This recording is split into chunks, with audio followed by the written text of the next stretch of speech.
Episode 3 तांत्रिक का आगमन। इसमें एक अनुभवी तांत्रिक गांव में आता है यक्षिणी को रोकने के लिए। लेकिन वो भी उसकी मायावी शक्ति के सामने हार जाता है। ये मोमेंट कहानी को और गहरा, डरावना और रहस्यपूर्ण बना देता है।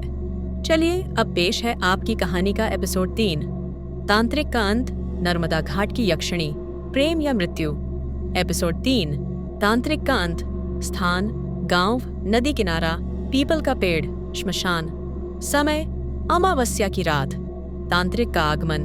गांव में धूल भरी आंधी चल रही है। तभी एक काले कपड़ों में लिपटा तांत्रिक, रुद्राक्ष की माला, मुंह पर राख और हाथ में त्रिशूल लिए प्रवेश करता है। जहां रात्रि में प्रेत नाचे, वहां अघोरानंद का तंत्र जागता है। गांव वाला, वो आ गया, महातांत्रिक अघोरानंद, जिसने कालीघाट की पिशाचिनी को भी बांध दिया था। तांत्रिक धीमे स्वर में, इस यक्षिणी का समय अब पूरा हो चला है, उसका मायाजाल अब टूटेगा। संकेत अकेले अंधेरे में गुमसुम बैठा है। उसकी एक आंख पूरी तरह लाल हो गई है। तांत्रिक की तैयारी। तांत्रिक नदी किनारे एक यज्ञ मंडल बनाता है। संकेत के शरीर से यक्षिणी को अलग करने का संकल्प लेता है। तांत्रिक, आज पूनम की रात है। यक्षिणी सबसे कमजोर और सबसे क्रूर होती है। इस मंत्र से उसे आत्मा से अलग कर दूंगा। संकेत अभी पूरी तरह खोया नहीं है। अगर आज की रात यक्षिणी को उसकी आत्मा से अलग कर दूं, तो गांव बच सकता है। उसके चारों ओर मंत्रों की गूंज शुरू होती है। हवन कुंड से अग्नि उठती है। तंत्र विद्या का दृश्य बेहद भयानक है। यक्षिणी का प्रकट होना। पीपल के पेड़ से अचानक हवा तेज हो जाती है और यक्षिणी प्रकट होती है। उसका रूप अब और विकराल है। चेहरा काला, आंखें आग जैसी और हाथों में मांस के टुकड़े। यक्षिणी गर्जना में, कौन है तू जो मेरी आत्मा से मेरा प्रेमी छीनना चाहता है? जो मेरे प्रेमी को छुएगा, उसकी आत्मा मैं निचोड़ लूंगी। तांत्रिक डटकर, मैं वही हूँ जो तुझ जैसी दुष्ट आत्माओं को अग्नि में समाहित करता है।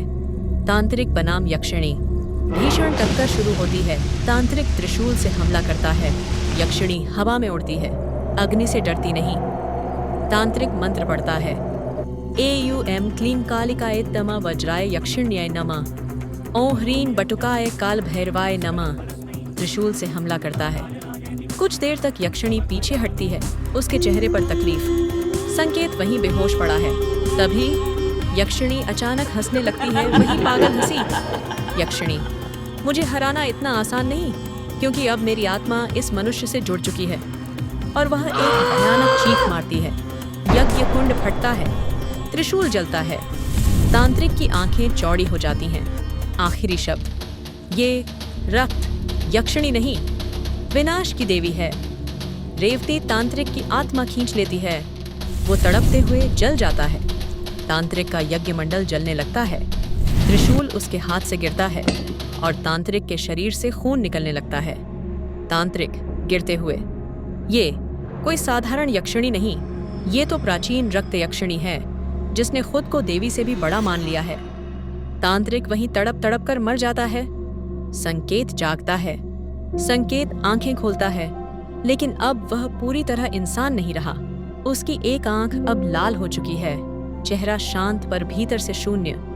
रेवती और संकेत दोनों साथ पीपल के नीचे बैठते हैं। रेवती का हाथ उसकी गर्दन पर है, लेकिन प्यार से, यक्षिणी धीरे, अब कोई हमें अलग नहीं कर सकता। यक्षिणी धीमे स्वर में, अब तुम मेरे हो और कोई तुम्हें मुझसे छीन नहीं सकता। संकेत धीरे से मुस्कुराता है, प्रेम या मृत्यु, अब फर्क ही क्या है? पीछे एक और युवक की चीख गूंजती है। Episode end to be continued.